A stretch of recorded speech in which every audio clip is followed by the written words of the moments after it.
Hablemos de fascismo, un término que desde siempre el comunismo ha usado para acusar a otros de lo que ellos mismos hacen mediante teorías que son colectivistas, por supuesto. Esta breve lección que presento a ustedes sobre el fascismo la sustento con el maestro en historia Emilio Gentile, quien ha dicho de manera categórica, luego de muchos años de estudios, que no tiene sentido, oigan ustedes muy bien esto, ni histórico ni político sostener que hoy esté de vuelta el fascismo en el mundo y por supuesto mucho menos en Colombia o Latinoamérica. De hecho, en América y en este país, muchos necios, sin haber entendido el origen y el desarrollo del fascismo, y desde la orilla de la extrema izquierda política o de la izquierda, gradúa de fascistas a los que nada tendrían que ver con el fascismo, que sí pretenden revivir ellos desde su ideología política. Yendo a la historia, encontramos que entre 1924 y 1935 los comunistas acusaban de fascistas a los republicanos, a los liberales, a los demócratas y a los conservadores. Claro, usando la rotulación como herramienta para destruir a su enemigo político. Desde el surgimiento del fascismo se entendió que el fascista era el que veía la política como un enfrentamiento, oigan ustedes, a muerte entre él y su oponente. La tesis del amigo enemigo es fundamental en el fascista, que hace lo que sea necesario para aniquilar al que piensa diferente. Claramente regímenes como el de Nicolás Maduro en Venezuela, el de Díaz Canel con los Castro en Cuba, el de Ortega en Nicaragua son muestras de lo que pudiera ser recreado como fascismo. Pero, ¿acaso hablar de fascismo y de fascista es lo mismo? Se preguntarán ustedes. Pues no. En el lenguaje italiano, fascio se usó como sinónimo de asociación de la izquierda republicana y popular.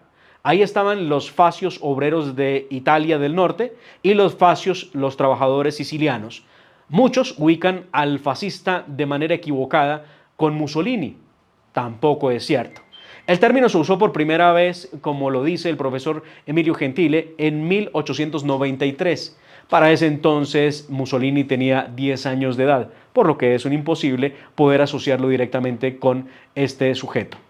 Hay quienes, analizando la historia, pasando por Mussolini, por supuesto, por Hitler y por Stalin, definieron que el fascismo era la conjunción entre el nacionalismo y el socialismo no marxista. Tengan muy en cuenta esa distinción que se hace de lo que sería el fascismo. Ahora, pudieron no pensar que los fascios de 1919 originaron el fascismo histórico y que el movimiento fascista nació con Mussolini en ese mismo año.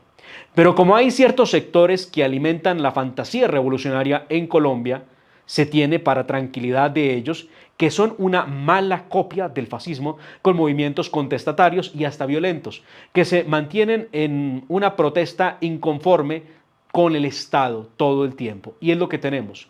Si ustedes reparan, el actual gobierno en Colombia, el de Gustavo Petro, llegó al poder haciendo uso del apoyo de esos grupos que, si recreamos un poco la historia, pudieran parecerse a los fascistas, que hoy se interesan por quedar en libertad e impunidad a pesar de los crímenes cometidos y que las autoridades determinaron.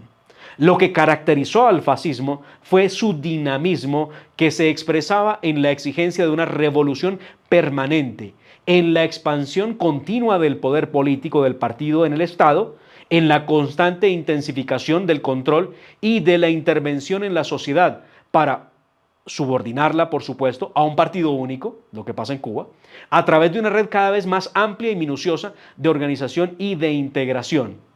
Con base en lo anterior y para ir finalizando esta breve explicación, llamo a esta audiencia para que analicemos juntos lo que significa el comunismo y el socialismo, que al igual que el fascismo son teorías colectivistas que buscan eliminar al individuo en la sociedad para darle paso a esa colectivización que es tan peligrosa, donde con el pretexto de la igualdad se eliminan las libertades y se persigue a los que no estén de acuerdo o piensen diferente.